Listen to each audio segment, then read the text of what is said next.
My name is Hattie Garza, and I'm a 27-year-old specialist in the United States Army. I was on my knees on a training mat at Fort Liberty, North Carolina, trying to breathe while my ribs screamed.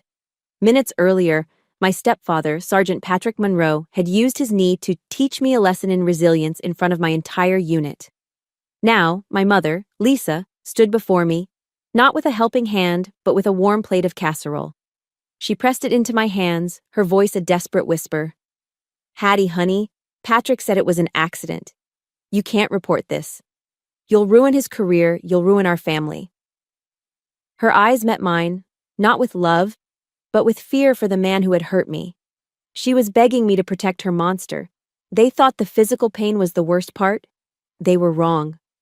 If you want to know what happens when a daughter is betrayed by her own mother, let me know where you're watching from. Hit that like button, and get ready for a story about justice paid for in scars. The air in the combatives training room at Fort Liberty always tasted the same. A thick metallic cocktail of sweat, vulcanized rubber, and a familiar low-grade fear. It was the smell of controlled violence, of bodies pushed to their breaking point. For most soldiers, it was just another part of the job. For me, it was the smell of dread. I stood in formation on the gray mats, my heart hammering against my ribs in a frantic, trapped rhythm. I kept my eyes fixed on the scuffed toes of my combat boots, trying to make myself smaller, invisible. But I knew it was useless. I could feel his eyes on me. Sergeant Patrick Monroe, my stepfather, stood at the front of the room, his posture radiating an authority that went far beyond his rank. To the others, he was a decorated soldier, a man forged in the fires of deployment, a leader who demanded excellence. But I saw the predator beneath the uniform. I had seen it for 16 years. His gaze swept over the platoon, and for a terrifying second, I allowed myself a flicker of hope that it would pass over me. It never did. "Garza, front and center!" His voice boomed across the gymnasium, sharp and absolute. It wasn't just the command of a superior officer, it was the call of a hunter who had singled out his prey. A collective, silent tension rippled through the soldiers around me. They knew. They always knew. I felt dozens of pairs of eyes on my back as I stepped out of line, each glance a tiny pinprick against my skin. My legs felt heavy, like I was wading through cement. Every instinct screamed at me to turn and run, but in the Army, you don't run. You obey. I walked the long 10 yards to the center of the mat, acutely aware that this wasn't a training exercise. This was a performance, a demonstration of power, and I was the prop. "Today, we're demonstrating a controlled takedown," Patrick announced to the room, but his eyes never left mine. They were cold, flat, and held a glint of something ugly. "It's about leverage and technique, not brute force. Specialist Garza will assist." He moved before I could brace myself. His movements were too fast, too fluid, blurring with an intentional violence that had no place in a controlled demonstration. He grabbed my right arm, his fingers digging into my bicep like claws. Instead of a careful, technical armbar, he twisted my shoulder with a vicious, malicious wrench. A hot, searing pain shot from my shoulder down to my fingertips, and a gasp escaped my lips. I tried to pull back, to find my footing, but he was already a step ahead. Before the first wave of pain had even crested, he spun. His legs swung out, not as a sweep, but as a direct, brutal kick. The steel toe of his boot connected with my left side, right below my ribcage. Crack. The sound was sickeningly dry, an awful, intimate noise that seemed to echo in the sudden, dead silence of the room. All the air was violently punched from my lungs. My world compressed into a single, blinding point of agony. The floor rushed up to meet me, the gray mat a cold, indifferent witness. I crumpled, gasping like a fish on a dock, my vision tunneling to black at the edges. The only other sound was a low, satisfied chuckle from above me. His chuckle. Through the haze of pain, I saw a shape move. PFC. Evans, a young soldier barely out of basic training, took a hesitant step forward, his face a mask of alarm. "Sergeant, should I?" Patrick didn't even look at him. He simply raised a hand, a gesture that stopped the boy in his tracks. "Let her get up on her own." Patrick's voice was calm, instructional, as if he were explaining a fine point of military strategy. Pain builds character. That sentence landed harder than the kick. It was a line he'd used my entire life, a justification for every cruelty, big and small. Across the room, I saw our platoon medic, a decent guy named Tyler, standing frozen. His face had gone pale, his medical training clearly telling him something was seriously wrong. But all it took was one sharp, dismissive glare from Patrick, and Tyler's shoulders slumped. He looked away, busying himself with his aid bag, becoming just another face in the silent, complicit crowd. The silence in that room was its own form of violence. It was a heavy blanket, suffocating me more than the lack of air in my lungs.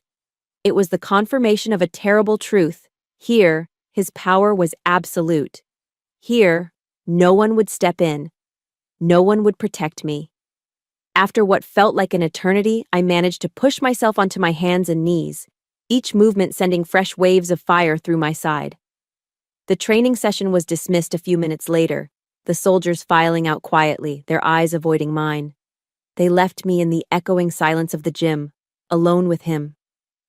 Patrick waited until the last person was gone before he walked over and hauled me to my feet by my good arm. He dragged me into a corner, out of sight of the doorway.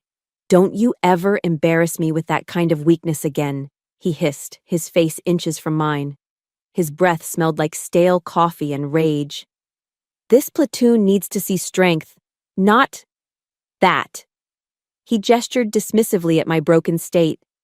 I could only stare at the wall behind him, focusing on a crack in the paint, trying to dissociate from the searing pain in my side and the cold dread in my stomach.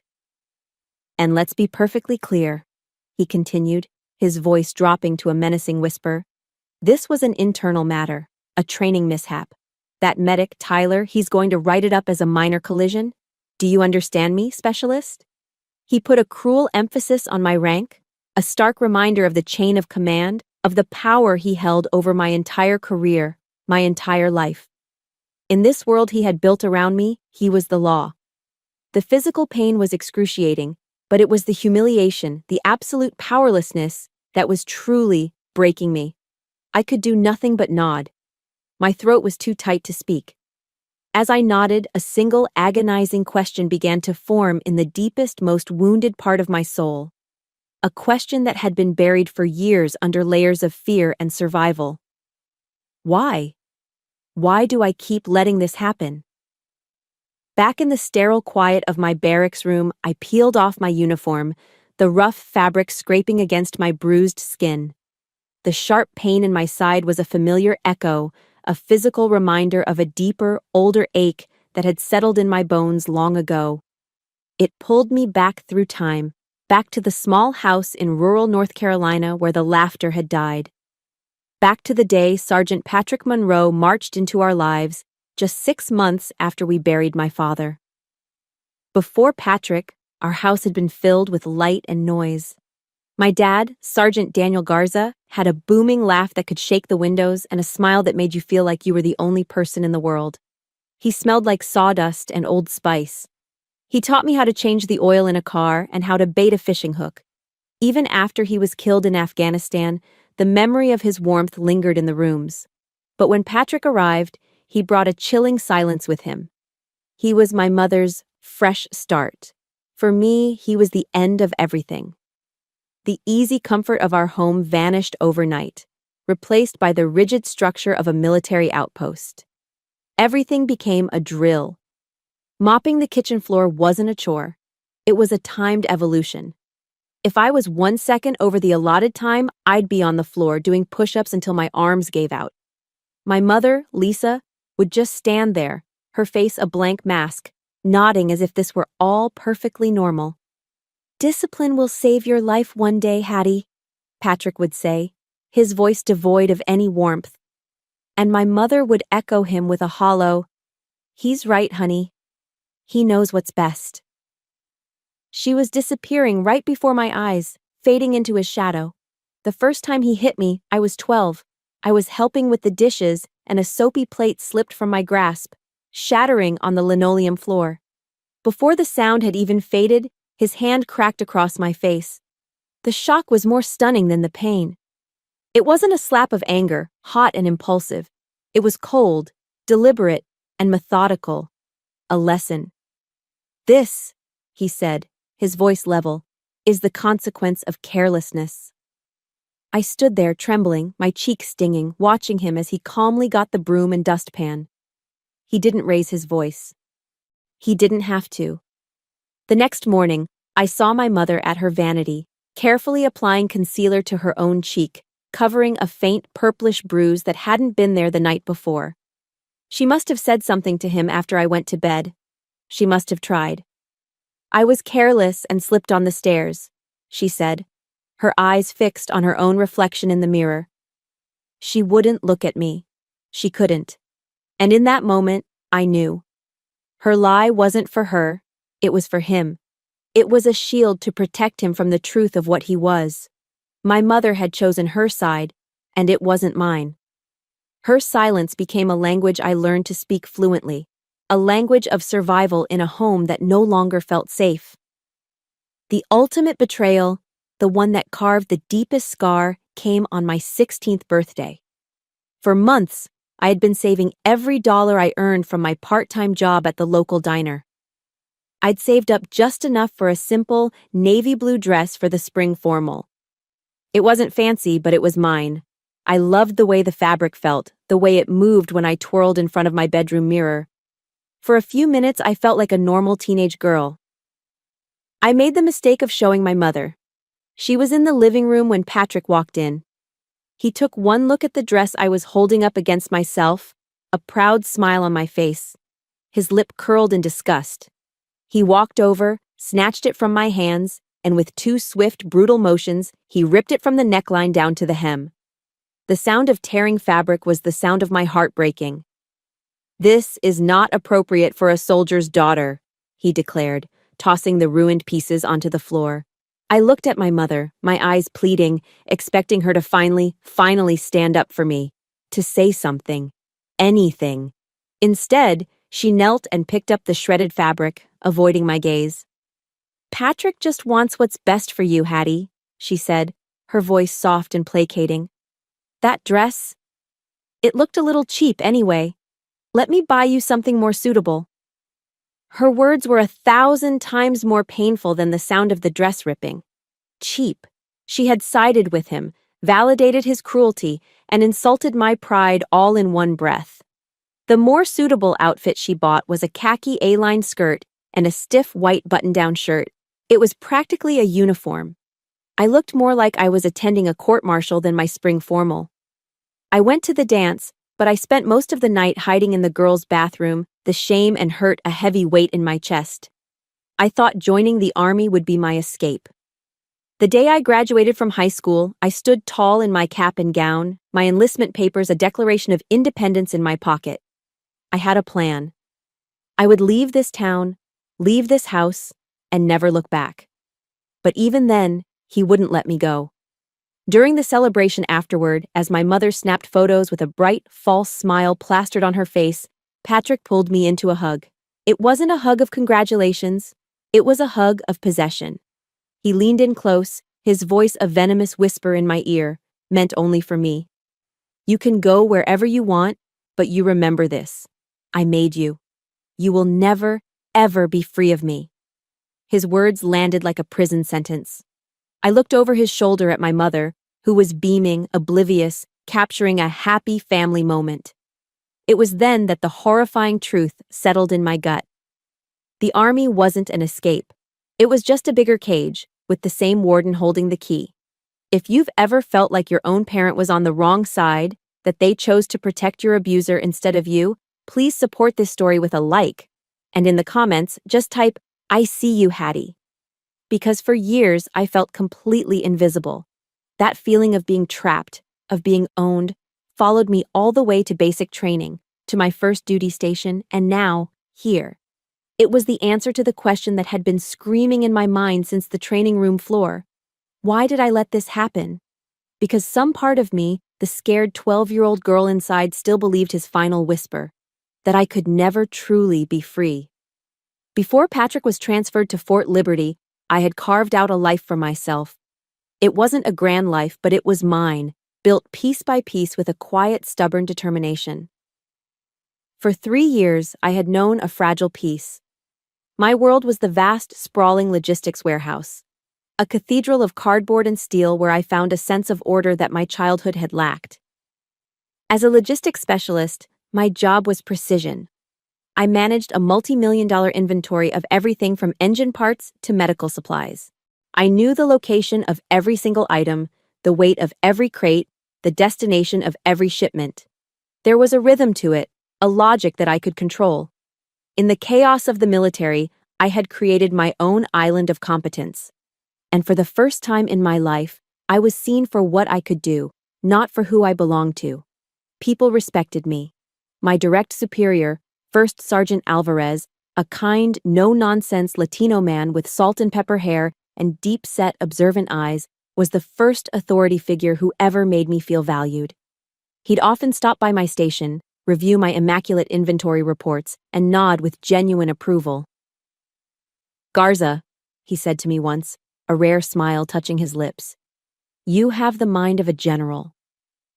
That simple compliment landed in my soul like a cool drink of water in a desert. It was external validation, yes, but it affirmed something I was just beginning to believe about myself. I was good at something. My worth wasn't tied to my ability to endure pain, it was rooted in my intelligence and my diligence. A quiet pride began to grow in the spaces where fear used to live. This newfound sense of self extended beyond the warehouse. I had my own apartment, a small one-bedroom place off base in Fayetteville. It was the first truly safe space I had ever known. The four walls weren't just drywall and paint, they were a fortress. I spent a whole weekend painting the living room a soft, calming mint green. I bought a Boston fern and hung it in the window, and I learned to take pride in keeping it alive. The silence in that apartment was a luxury. Growing up, silence had been a weapon, a heavy, tense precursor to an explosion. But here, in my own home, the silence was freedom. Every evening after work, I would change into civilian clothes, make myself a cup of chamomile tea with a little honey, and sit by the window to read. I worked my way through stacks of novels from the public library, losing myself in other people's stories. I was learning to simply be, to exist without being on high alert, without waiting for the next footstep in the hall, the next barked command. The constant tension that had coiled in my shoulders for years began to slowly, cautiously unwind. I even made a friend. Her name was Sarah, another specialist who worked in the motor pool. She was my polar opposite, loud, cheerful, and refreshingly direct. She knew nothing of my past, and she never asked. To her, I was just Garza, the quiet logistics nerd who was always too serious. "You gotta learn to smile, Garza," she'd tease me, poking me in the ribs. "It won't break your face, I promise." On weekends, she'd drag me out of my quiet apartment to a local diner, a place that smelled of frying oil and coffee and felt like a hug. We'd sit in a vinyl booth and order plates of Southern fried chicken, so crispy and perfect, with fluffy buttermilk biscuits and gravy. We'd talk for hours about everything and nothing, about stupid lieutenants, about the terrible instant coffee in the mess hall, about her dreams of opening a mechanic shop back home in Georgia. With Sarah, I felt a flicker of the normal, easygoing girl I might have been. That simple, uncomplicated friendship was a powerful medicine, showing me a version of myself I never knew existed. But the peace was always fragile. The shadow of my family was long, and it only took a phone call to remind me of it. One Tuesday night, my mother called. The conversation was short, superficial. She asked if I was eating enough. She told me the weather was getting colder. She mentioned Patrick got a commendation. Her voice was strained, distant, the voice of a stranger making polite conversation. She never asked how I was really doing. She never mentioned the past. It was as if the girl with the ripped prom dress had never existed. After I hung up, the quiet of my apartment suddenly felt different. It wasn't peaceful anymore. It was empty. The crushing weight of a profound loneliness settled over me. It was the specific loneliness that comes from knowing the people who are supposed to love you unconditionally are incapable of doing so. I opened my laptop, mindlessly scrolling through YouTube, looking for a distraction. I stumbled upon a TED Talk by a researcher named Brené Brown. The title was something about vulnerability. I almost clicked away, but something made me stay. I listened as this warm, funny, incredibly smart woman talked about shame, courage, and the power of being vulnerable. And then she said something that felt like a key turning in a lock I didn't even know was there. Vulnerability is not weakness, she said. It's our most accurate measurement of courage. The words hung in the air of my quiet, mint green room. Vulnerability is not weakness. My entire life had been an exercise in the opposite, in building walls, in showing no weakness, in never letting anyone see how much I was hurting. Patrick had taught me that vulnerability was a flaw to be beaten out of a person. My mother's actions had taught me it was something to be hidden, to be ashamed of. I stared at the screen for a long time after the video ended. The seed of a new idea had been planted. I wasn't ready to be vulnerable. The thought alone was terrifying. It felt like willingly walking into a fire. But for the first time, I considered the possibility that my carefully constructed armor wasn't strength. It was just a cage. I closed the laptop and looked out the window at the quiet Fayetteville street. The streetlights cast a soft orange glow on the empty sidewalk. A question floated in the back of my mind, a quiet whisper that was both terrifying and hopeful. Did I have that kind of courage? Would I ever be brave enough to be seen? That seed of courage, planted by a stranger on a YouTube video, began to be watered by kindness from the most unexpected places. It started with First Sergeant Alvarez. A few weeks after my late-night Brené Brown discovery, he called me into his office. My stomach immediately clenched. Being called into the first sergeant's office usually meant you were in some kind of trouble. I did a quick mental inventory of my recent actions, searching for any infraction. His office was tidy, organized, a reflection of the man himself. He gestured for me to sit, which was another surprise. "Specialist," he began, his voice calm and direct. "I've noticed you've been putting in a lot of late hours. Everything all right?" The question was so simple, so genuinely concerned that it caught me completely off guard. I was used to questions being interrogations, veiled accusations. I mumbled something non-committal about catching up on paperwork. He just nodded, studying my face for a moment. "I was looking over your file," he continued, leaning back in his chair. "I see your father was Sergeant Daniel Garza, 101st Airborne." He paused. "He was a great soldier, a damn good man. I served with him briefly at Fort Campbell before he deployed for the last time." My breath caught in my throat.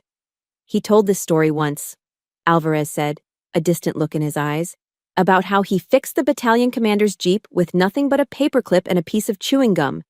He had a gift for seeing how things worked." He looked directly at me then, and his gaze was filled with a warmth I hadn't expected. "You have that too, that gift. You see the patterns, you make things work." He leaned forward again, his voice dropping slightly. "My door is always open, Garza, for anything. You understand?"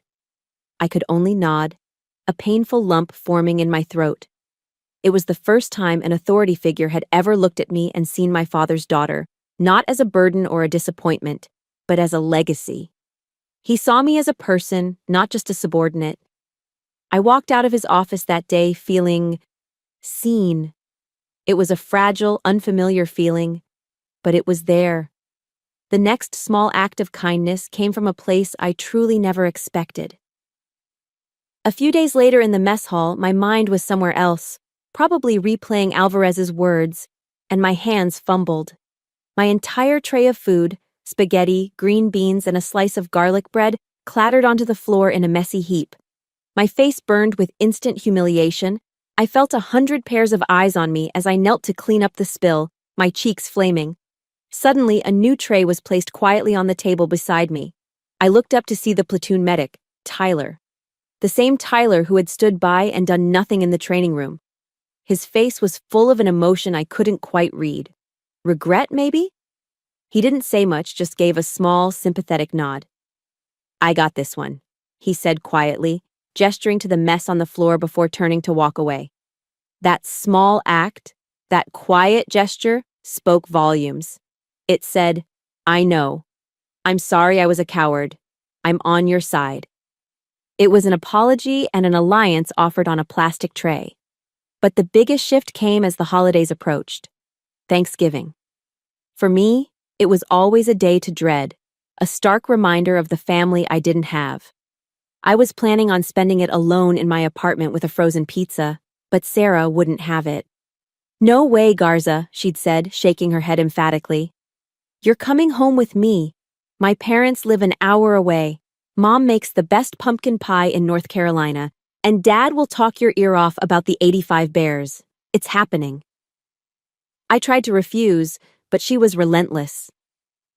So on Thanksgiving morning, I found myself in her car, driving to a small, noisy, chaotic house that smelled like heaven. The moment I walked in, the air was thick with the rich scent of roasting turkey, cinnamon, and sage. Sarah's mom, a bustling woman with a huge smile, enveloped me in a hug that smelled like flour and vanilla. Kids were running underfoot. A football game was blaring on the TV, and the whole house was humming with the cheerful energy of a family that genuinely loved being together. Sarah's dad, a retired master sergeant with a firm handshake and kind eyes, took one look at me standing awkwardly in the entryway and pulled me into a gruff, fatherly embrace. "Welcome to our circus," he said, his voice rumbling in his chest. "In this house, no soldier ever eats a holiday meal alone, ever." His words hit me with the force of a physical blow. The raw, unconditional acceptance from this stranger, this man who had no reason to care about me, was more than I could handle. I mumbled an excuse and fled to the bathroom, locking the door behind me. I braced my hands on the sink and just sobbed, silent tears streaming down my face. They were tears of gratitude, but also tears of a profound, bottomless grief for the family I should have had, for the father I lost, for the mother who had let me go. The warmth of this strange family's home had melted a piece of the ice that had been frozen around my heart for years, and the pain of the thaw was excruciating. After the holidays, life settled back into its routine, but something in me had changed. I felt less alone. But my fragile peace was about to be shattered. A week later, First Sergeant Alvarez called me back into his office. This time, his expression was serious, his brow furrowed with concern. "Garza, sit down," he said, skipping the pleasantries. "I've been hearing some chatter. There's a new sergeant coming in to lead some of the advanced training modules." He paused, looking at a personnel sheet on his desk. "Name's Monroe. Patrick Monroe." He looked up, his eyes searching mine. He asked the question casually, but I could feel the weight behind it. "Any relation?" The air in the room grew cold. My blood felt like it was turning to ice in my veins. My carefully constructed world began to tilt on its axis. "He's my stepfather, First Sergeant," I managed to say, my voice barely a whisper. Alvarez was silent for a long moment, his expression hardening. The kindness in his eyes was replaced by a grim understanding. He leaned forward, his voice low and serious.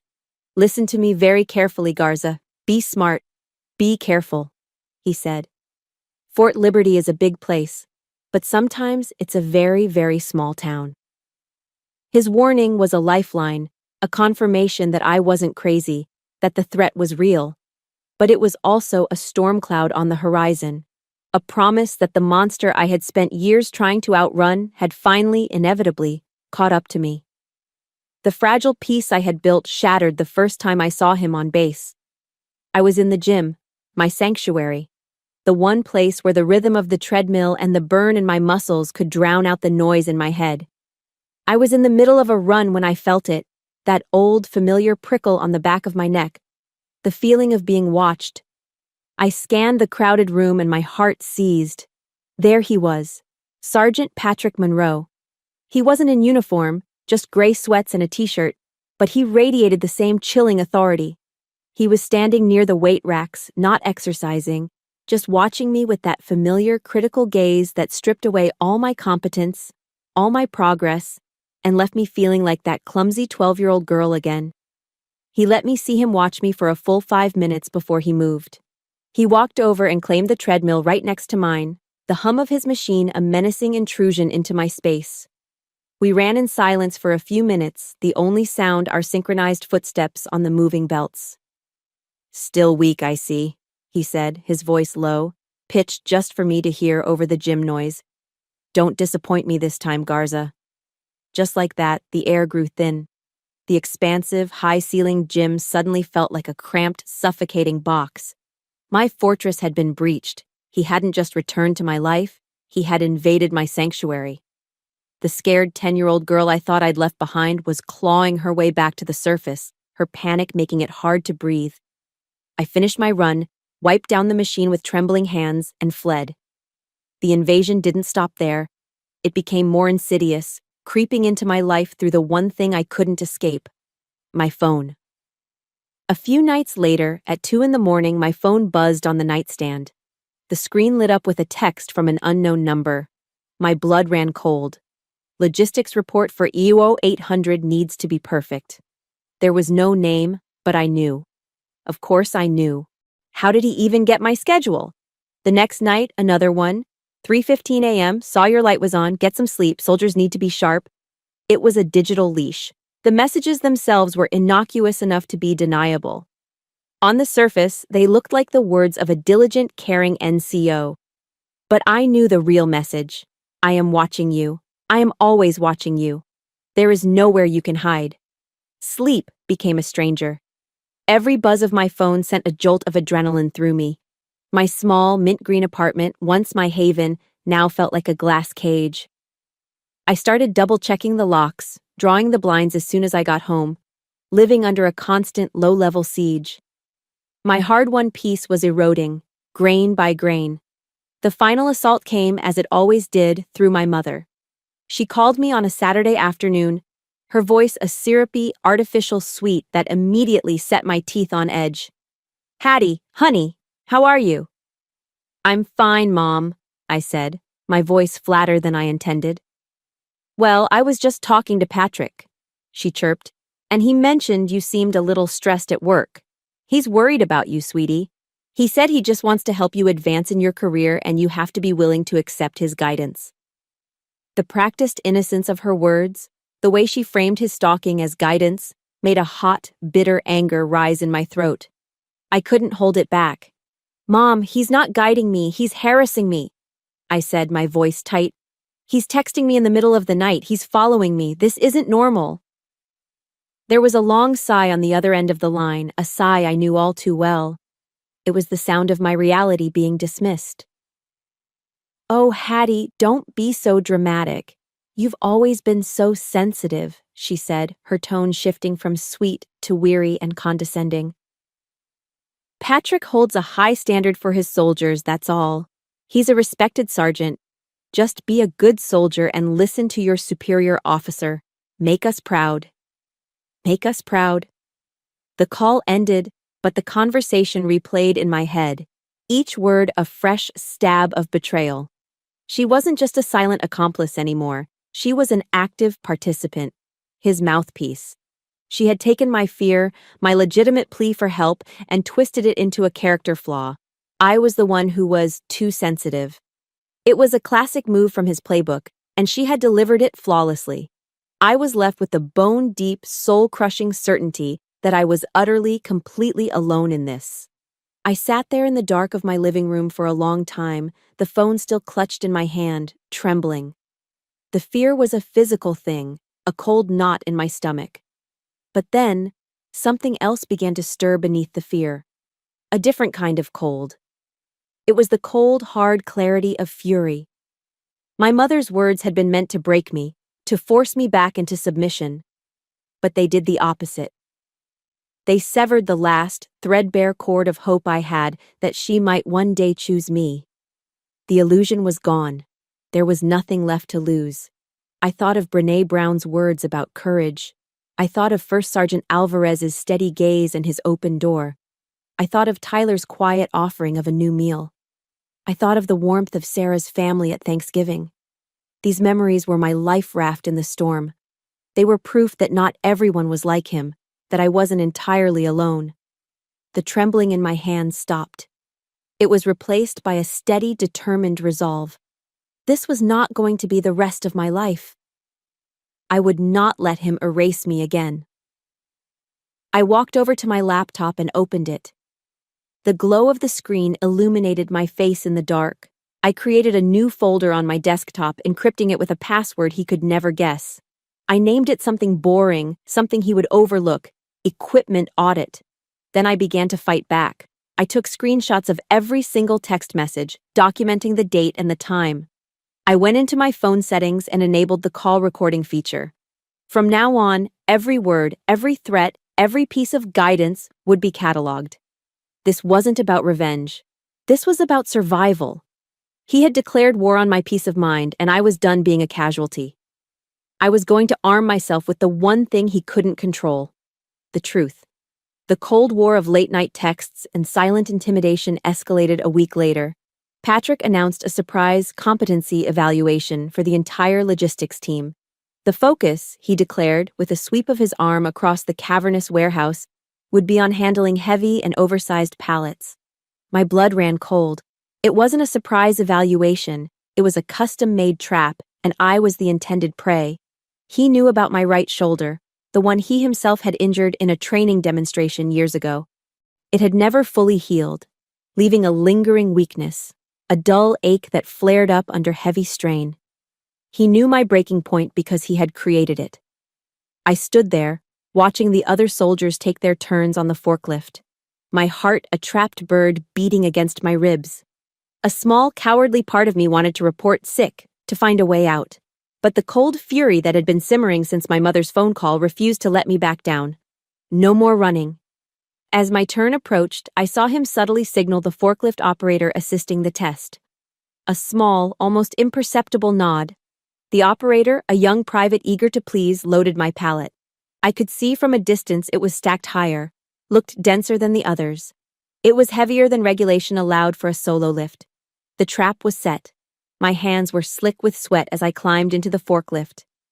The warehouse felt unnaturally quiet, the usual cacophony of machinery and voices fading into a low hum. I could feel every eye in the room on me. I took a deep breath, trying to summon a calm I didn't feel. In my mind, I saw a verse from the small Bible my father used to carry, a verse he had underlined in red ink: "The Lord is my light and my salvation, whom shall I fear?" I engaged the hydraulics, the forks rising with a low whine. I eased the machine forward, sliding the forks under the pallet. I could feel the strain on the machine as I began to lift. The front wheels of the forklift bucked slightly under the excessive weight. My weak shoulder screamed in protest as I gripped the controls, trying to keep the load balanced. For a heart-stopping moment, I thought I had it. The pallet was a foot off the ground. Then, it shifted. A slight fatal tilt to the right. I tried to correct, but it was too heavy, the momentum too great. The entire pallet, loaded with heavy-duty vehicle parts, slid off the forks and crashed onto the concrete floor with a deafening, metallic explosion of sound. Silence. A total, suffocating vacuum of sound. In that silence, Patrick walked forward from the edge of the room. He didn't rush. He moved with the slow, deliberate pace of a showman taking his final bow. He stopped in front of my forklift and looked at the mess on the floor, then up at me. He shook his head with a look of perfectly feigned disappointment. "Well, Garza," he said, his voice ringing out, loud enough for every soldier in that warehouse to hear. "I thought I trained you better than that." He let the words hang in the air, a public indictment of my incompetence. Then, he delivered the killing blow. "Your father would be so disappointed to see his daughter turn out to be this weak." His words struck a nerve so deep, so raw, that something inside me finally snapped. It wasn't a slow fraying, it was a clean, sharp break. Hot tears sprang to my eyes, but they weren't tears of sadness or humiliation. They were tears of pure, unadulterated rage. The fear I had lived with my entire life was incinerated in that single white-hot flash. I killed the engine, climbed down from the forklift, and walked until I was standing directly in front of him. I could feel the heat radiating from my own skin. I stood up straight, lifted my chin, and looked him directly in the eye for the first time without flinching. My voice trembled, but it was clear and carried across the silent floor. "Sergeant Monroe," I said, my words precise and cold. "My father taught me about honor. He would never use it to humiliate another soldier." The entire warehouse held its breath. You could have heard a pin drop. For the first time, someone had spoken back. Someone had challenged him. Patrick's face, for a split second, was a mask of stunned disbelief. Then a dark, furious red crept up his neck, flooding his cheeks. He was losing control, and he knew it. He recovered quickly, his military bearing snapping back into place like a shield. "Specialist Garza," he barked, his voice tight with fury. "My office, now." It was the command that had always worked, the one that sent me scurrying away in fear. But the fear was gone. "No, Sergeant," I said. My voice didn't tremble this time. It was steady. It was iron. "I will not be going anywhere alone with you. Ever again." He was momentarily speechless, his mouth opening and closing silently. I pressed on, the words flowing from a place of newfound strength.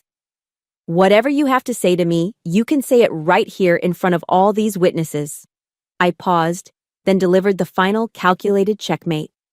"Or we can discuss it in a meeting with First Sergeant Alvarez." I had invoked a higher power.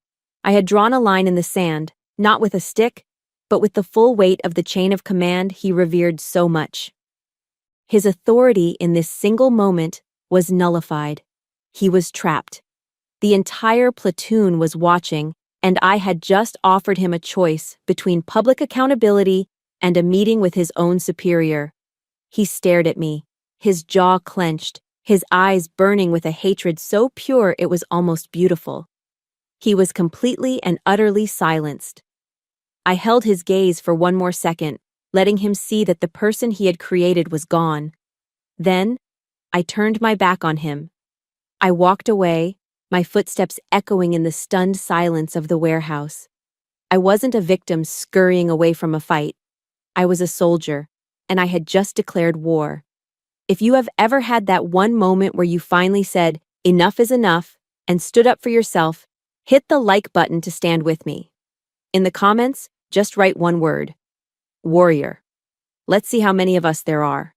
My declaration of war in the warehouse left me with a terrifying clarity. I had publicly defied him, and there was no going back. The adrenaline from the confrontation carried me on autopilot, my feet moving with a purpose I hadn't felt before. I walked straight from the warehouse to the administrative building, my mind a blank slate except for one name: Alvarez. My heart was hammering against my ribs as I stood before his closed office door, my knuckles hovering for a moment before I knocked. The sound was too loud in the quiet hallway. "Come in," his voice called out. I pushed the door open. He was behind his desk, and the moment he saw me, his expression shifted from professional curiosity to a deep, knowing gravity. He stood, walked to the door, and closed it, the click of the lock echoing in the small space. "I saw what happened out there, Garza," he said, his voice low and serious. "Frankly, I've been waiting for you." Those 5 words broke through the dam of my composure. The story came pouring out, not just about the forklift, but about everything. The years of discipline, the ripped prom dress, the constant surveillance, the late-night texts, my mother's complicity. I laid the entire ugly map of my life on his desk. He listened without interruption, his face an unreadable mask, but his eyes, those deep, steady eyes, were filled with a profound empathy that made me feel, for the first time, like I wasn't screaming into a void. When I finished, he was silent for a long moment, steepling his fingers on his desk. "Sergeant Monroe is a respected NCO. He has friends in high places," he finally said, his tone pragmatic. "Your word against his, even with your record, won't be enough. They'll bury it in paperwork. They'll call you hysterical, say you have a grudge. Specialist, do you have any proof?" That question was the turning point. I wasn't just a victim recounting her trauma anymore. I was a strategist presenting her case. I reached into the small pocket of my cargo pants and pulled out a single black USB flash drive. I placed it on his desk with a steady hand. "I have proof," I said, my voice firm. "Texts, call logs, and audio." He looked from the drive to my face, a flicker of something, surprise, respect, in his eyes. He took the drive, plugged it into his computer, and put on his headphones. I watched his face as he listened. I saw his jaw tighten, his knuckles turn white as he gripped his mouse. He clicked on the recording of the call with my mother, then on another file, a call I had recorded with Patrick where he'd nonchalantly threatened to end my career if I ever stepped out of line. When Alvarez took the headphones off, the empathy in his eyes had been forged into cold, hard steel. This changes everything, he said, his voice a low growl. But we have to be smart. A direct report through the regular channels will get suffocated. Monroe will hear about it, and he'll crush it before it ever gets to anyone who can do something. We need to go around the chain of command. We need an outside trigger. He picked up his desk phone and dialed an extension. Yeah, it's Alvarez. I need a favor. Can you meet me? Off base. It's important. An hour later, I was sitting in a quiet corner of a coffee shop in Fayetteville, a place called The Daily Grind.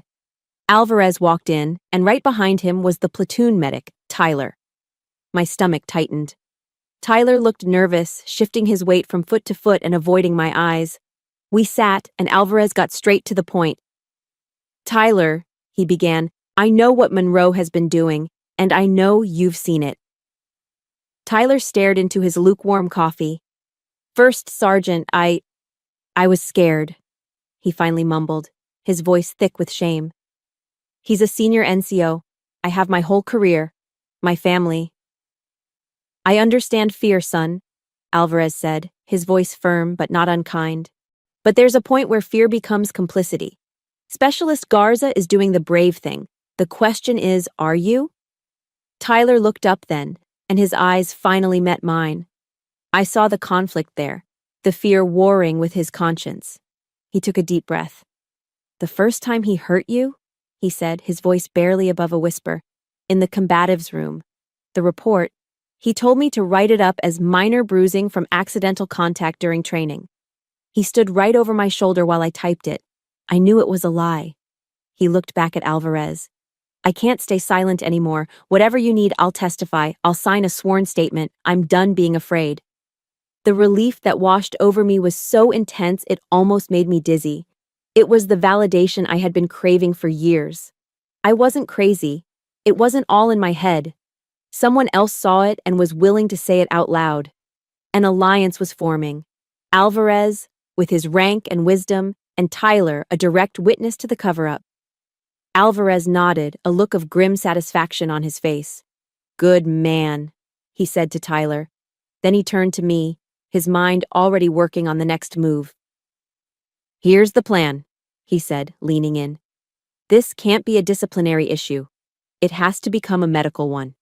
You need an undeniable, officially documented medical event, one that happens in front of witnesses and is serious enough to force an immediate evaluation outside the normal clinic.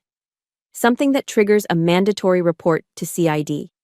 He held my gaze, his expression deadly serious. When that happens, and only then, you give this USB drive to the right person. An officer, a doctor, someone outside of his sphere of influence. Let the system that protects him be the very thing that traps him. He sat back, letting the weight of the plan settle. This next part is going to be dangerous, Garza.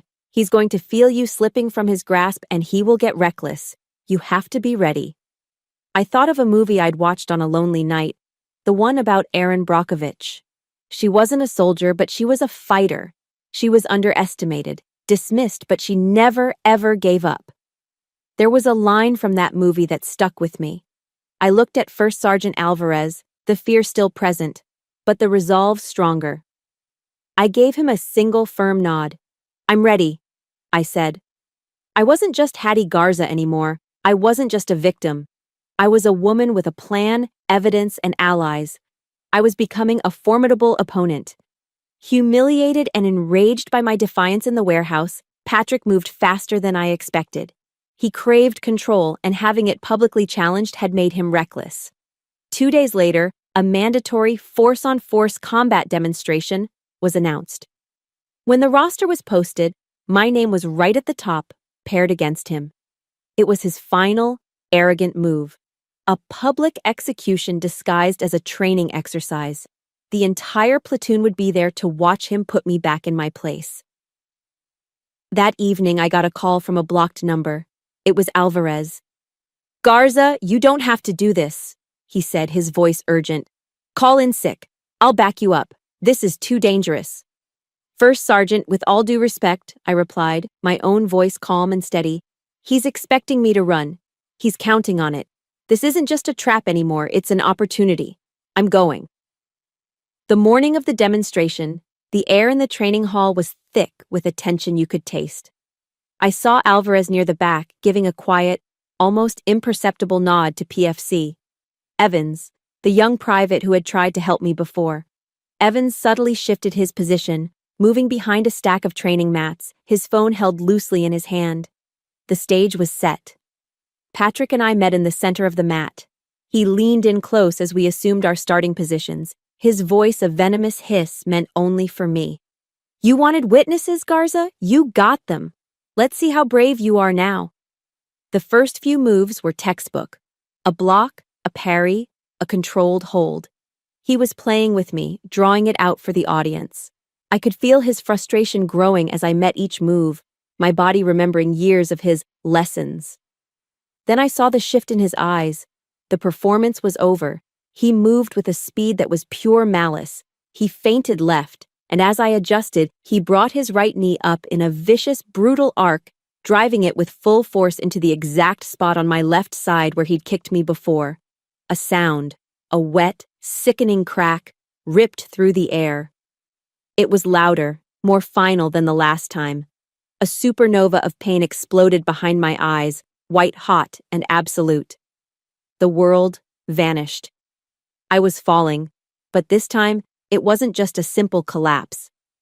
As my body hit the mat, I felt a strange sense of calm detachment. The physical pain was immense, a roaring fire in my chest, but mentally I was clear. I heard a small, satisfied grunt from him. I heard the collective gasp from the soldiers watching, and in my mind, a single cold thought surfaced. He took the bait. Patrick immediately launched into his old script, his voice booming with false concern. "It was just a collision! She lost her footing! Someone get the medic!" Tyler rushed forward, aid bag in hand. But this was not the same hesitant, frightened medic from before. He knelt beside me, his movements efficient, but when he looked up at Patrick, his eyes were like chips of ice. "Sir, this looks like a severe rib injury, possibly a fracture," Tyler said, his voice clear and professional, carrying across the silent room. "Per protocol for a potential chest trauma, I need to transport her to Womack for a full workup and x-rays."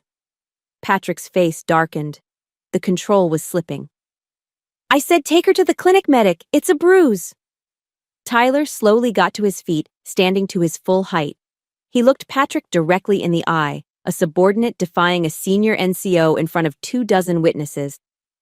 "I'm sorry, Sergeant," he said, his voice unwavering. "But as the attending medic on the scene, this is my professional medical determination. She's going to the hospital." Check. Patrick was momentarily stunned into silence, his face a thundercloud of disbelief and rage. For the first time, his authority had been publicly challenged and overruled by a subordinate. He had lost control of the narrative. As the stretcher was brought in, I palmed the small phone in my pocket. My fingers, clumsy with pain, managed to type out a single prearranged message to Alvarez. 3 letters, INC, inbound. The ambulance ride to Womack Army Medical Center was a blur of pain. When we arrived at the emergency room, the controlled chaos was a welcome distraction. They got me into a trauma bay, and the flurry of activity began. Nurses, techs, and then a calm, authoritative presence. "All right, everyone, give me some space. I've got this." A woman in scrubs with captain's bars pinned to her collar stepped forward. She was in her mid-30s, with sharp, intelligent eyes and an air of absolute confidence. She looked at my chart, then at me. "I'm Lieutenant Clark," she said, her voice both kind and efficient. "Let's see what we've got here, specialist." Just then, the doors to the ER burst open. Patrick stormed in with my mother Lisa trailing behind him, her face pale and anxious. "I'm Sergeant Monroe," he announced, trying to reclaim his authority. "I'm her stepfather. I need an update on her condition." Lieutenant Clark didn't even look up from her assessment. "And I'm her doctor.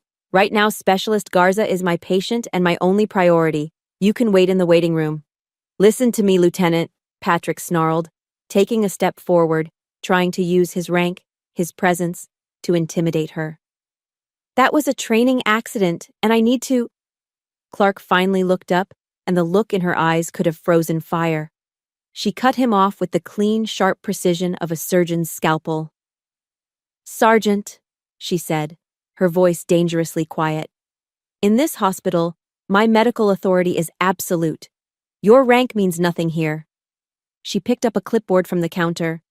"And based on the medic's field report and the visible contusions on my patient that are inconsistent with a simple fall, I am currently filling out Department of the Army Form 4106. She let that hang in the air for a beat. Patrick's face went white. He knew exactly what that form was. "It's a report of suspected assault," she continued, her voice like ice. "As per regulations, the moment I sign this, the military police and CID will be notified." She clicked her pen. Checkmate. In that moment, watching the blood drain from Patrick Monroe's face as his entire world began to crumble around him, the physical pain in my ribs seemed to disappear. It was replaced by something else. Something I hadn't felt in a very long time. It felt like winning. The aftermath of the ER confrontation was swift and decisive. As Lieutenant Clark had promised, the moment she filed her report, the world shifted. My case was no longer a private matter. It became an official investigation. The next morning, 2 CID special agents came to my hospital room. The lead agent was a man named Daniel Ruiz, a calm, methodical professional in civilian clothes whose quiet demeanor hid a razor-sharp focus. Lieutenant Clark, now acting as my medical advocate, was present for the entire interview. With the steady beep of the heart monitor as my metronome, I told them everything. I laid out the 16-year history of abuse, not with tears or anger, but with the cold, hard precision of a soldier giving an after-action report. When I was finished, I handed Agent Ruiz the black USB drive. He plugged it into his laptop right there in the hospital room. I watched his face as he reviewed the files, the timestamps on the late-night texts, the audio file of Patrick's threats, the video PFC Evans had taken of the final assault. He was silent for a long time, his expression unreadable.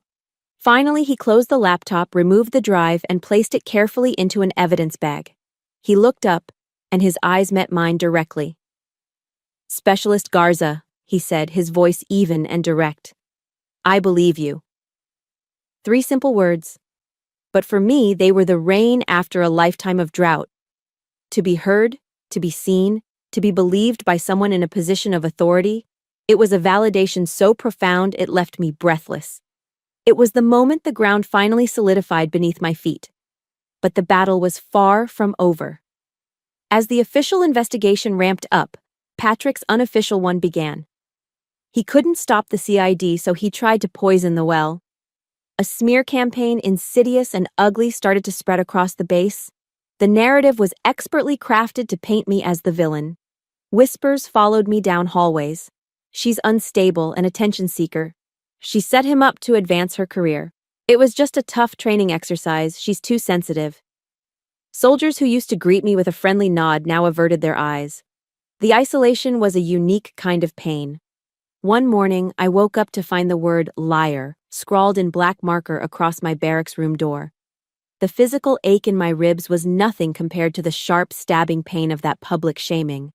It felt like the entire world was siding with him, just like my mother always had. I was sitting on my bed, staring at the hateful word, when my phone buzzed. It was a text from Maya Clark. "Hattie, when a corrupt system can't attack your story, it attacks your character. The fact they're fighting this dirty means you're winning. Stay strong." Her words were a lifeline. I took a picture of the door for evidence, and then I scrubbed the word off until my knuckles were raw. They could attack me, but I wouldn't let their labels stick. The preliminary hearing, the Article 32, was held a month later in a sterile, impersonal courtroom on base. It was there that I saw my mother for the first time since the hospital. She was called as a character witness for Patrick. She walked to the stand, her face pale, avoiding my gaze. At first, she recited the lines he had clearly fed her, repeating the training accident story, painting him as a dedicated, tough but fair leader. But under the sharp, relentless questioning from my appointed lawyer, a brilliant JAG captain named Rachel Kim, my mother's story began to unravel. Captain Kim didn't raise her voice. She simply presented facts. Then she pulled out an evidence folder. "Mrs. Monroe," Captain Kim said, her voice gentle but firm, "I'd like to show you a photograph." She placed an 8x10 photo on the projector. It was a picture of me on my 16th birthday, the one my mother had taken. I was standing awkwardly in that stiff, military-style outfit she'd bought me, my eyes hollow and sad, the ghost of a forced smile on my lips. "Do you remember this day, Mrs. Monroe?" Captain Kim asked. "Your daughter's sweet 16. She had saved her own money for a prom dress. Do you remember what happened to that dress?" My mother stared at the image of her sad, broken daughter projected on the screen. Her carefully constructed composure began to crack. Her hands trembled. "Mrs. Monroe," Captain Kim pressed softly, "is this what a mother's love looks like?" That was it. That was the question that broke her. A choked sob escaped my mother's lips. She looked from the photograph to me, her eyes finally meeting mine across the courtroom, and I saw 16 years of fear, regret, and shame finally break through the surface. She crumpled on the witness stand, her face in her hands, her body shaking with gut-wrenching sobs. "No, no," she wept, her voice muffled and broken. "He controlled everything. He told me he would ruin us both, that we'd have nothing. I was so scared." Her eyes, red-rimmed and pleading, found mine again. "I'm sorry, Hattie. Oh God, I'm so sorry. Mommy is so sorry." Her confession, raw and agonizing, sucked all the air out of the room. It was the complete and total demolition of the wall of lies Patrick had built around our family for nearly 2 decades. After the hearing concluded, with the investigating officer recommending a full court-martial, my mother waited for me outside the courtroom. Her face was tear-streaked, her eyes puffy. "Hattie," she began, her voice hoarse. Can we please just talk? Maybe we can start over?" I looked at the woman who gave birth to me.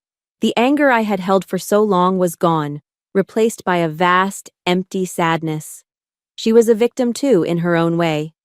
But that didn't erase the choices she had made.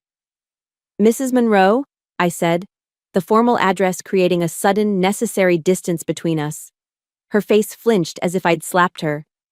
"I forgive you," I continued, the words feeling strange and new on my tongue.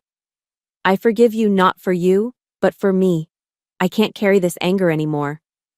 A flicker of hope sparked in her eyes. "But," I added, my voice gentle but absolute, "I can't let you back into my life. My boundary begins here, today." For the first time in my life, I was the one closing the door. I turned and walked away, leaving her standing there with her too-late apology. It was the most painful and the most powerful step I had ever taken. I was finally healing myself. The court-martial was a tense, exhausting affair. Patrick's defense attorney was slick and aggressive, painting a picture of me as a disgruntled, vindictive soldier with a personal vendetta. He twisted my dedication into obsession, my pain into instability. For 3 days, I sat there, a statue of composure, while he tried to dismantle my character, piece by piece. But character assassination is no match for irrefutable fact. The evidence Captain Kim presented was a fortress. PFC, Evans's shaky but clear cell phone video of the final assault played on a large screen, the sickening crack of my ribs echoing in the silent courtroom. Lieutenant Maya Clark and other medical experts testified with cold, clinical precision about the nature of my injuries. My mother's tearful testimony from the Article 32 hearing was read into the record, but the final nail in his coffin was his own voice. When Captain Kim played the audio file from my USB drive, the courtroom fell utterly silent. Patrick's voice, cold, arrogant, and dripping with menace, filled the space. I will end your career. The words hung in the air, an undeniable admission of his intent. He couldn't deny his own voice. He couldn't escape his own words. He was trapped in the web of his own making. The panel of officers deliberated for what felt like a lifetime. I sat at the defense table, my hands clasped tightly in my lap, Maya's hand resting reassuringly on my shoulder. Time seemed to stretch and warp, each tick of the clock a hammer blow against my nerves. Finally, the panel filed back into the room, their faces grim and unreadable. "All rise," the bailiff commanded. We stood. The head of the panel, a stern-faced colonel, cleared his throat and looked directly at Patrick. "Sergeant Patrick Monroe," he began, his voice devoid of emotion, "on the charge of assault, this panel finds you guilty. On the charge of obstruction of justice, this panel finds you guilty." A single, collective exhale seemed to pass through the room. I felt Maya's hand squeeze my shoulder, but I remained perfectly still, my eyes locked on Patrick. His face, once a mask of arrogant authority, had crumbled into a pasty, slack-jawed expression of disbelief. The sentence was delivered moments later. A dishonorable discharge, forfeiture of all pay and allowances, his retirement, his legacy, everything he had built, erased, and confinement at the United States Disciplinary Barracks at Fort Leavenworth for a term of 8 years. 2 military police officers moved towards him. As the first metal handcuff clicked shut around his wrist, the sound sharp and final in the quiet room, I expected to feel a surge of triumph, of victory. But I felt nothing. Just a vast, hollow emptiness. It wasn't a celebration, it was just the end. A long, dark, painful chapter of my life was finally over. As they led him away, his eyes found mine one last time. The authority was gone. The power was gone. All that was left was the impotent, venomous hatred of a defeated man. I held his gaze, and then I gave him nothing. No anger, no fear, no satisfaction, nothing. And I think for him, that was the worst punishment of all. The ripples from the verdict spread far and wide. The case became a catalyst for change. The story, published in a detailed feature in the Army Times, encouraged dozens of other soldiers, both men and women, to come forward with their own stories of abuse hidden under the guise of tough training. Within 6 months, the Department of the Army issued what became unofficially known as the Garza Directive, a new set of regulations mandating video recording of all high-risk physical training sessions and establishing an independent, confidential hotline for medical personnel to report suspected abuse of power by superiors, completely bypassing the normal chain of command. My legacy wasn't revenge, it was reform. It was a shield for those who would come after me. 1 year later, I stood on the main parade field at Fort Liberty. The North Carolina sun was warm on my face. I was in my dress uniform, standing in formation, but this time, I wasn't a victim, I was an honoree. When my name was called, I walked forward as First Sergeant Alvarez pinned the Army Commendation Medal to my chest for acts of courage and service. He leaned in, his voice a proud whisper only I could hear. "Your father would be so damn proud of you, Hattie." A tear I didn't try to stop rolled down my cheek. After the ceremony, I found a quiet bench overlooking the field. I took out a new, leather-bound journal. For years, my life had been a story written by someone else. Now, it was my turn to hold the pen. Inspired by women like Michelle Obama, who had turned their personal journeys into universal messages of strength, I had started to write. Not to dwell on the past, but to define my future. I had made a decision. I was staying in the Army, but I was changing my path. I had been accepted into a program to retrain as a behavioral health specialist. I was going to become a counselor, a support system for soldiers struggling with the invisible wounds of service. Patrick Monroe had tried to break me, to shape me into a tool for his own ego. Instead, he had forged me into a weapon for healing. He had inadvertently helped me find my true life's purpose. I took a deep, slow breath, filling my lungs with the clean, pine-scented air of North Carolina. It had never tasted so sweet. For the first time, the silence around me wasn't empty or threatening. It was peaceful. It was possibility. It was mine. I had survived the long, dark night, and standing here under the bright, open sky, I knew with every fiber of my being that I was finally creating my own sunrise. My story is finished, but I know that for so many of you listening, your own is still being written. The greatest lesson I learned is that your value is not determined by those who try to diminish you. It's forged in the moments you choose to stand up, to speak out, and to draw your own boundaries. If this story resonated with you, please consider subscribing. This channel is a space for stories like ours, stories of survival, resilience, and the incredible power of reclaiming your own narrative. Thank you for listening. And remember, you are the author of your next chapter.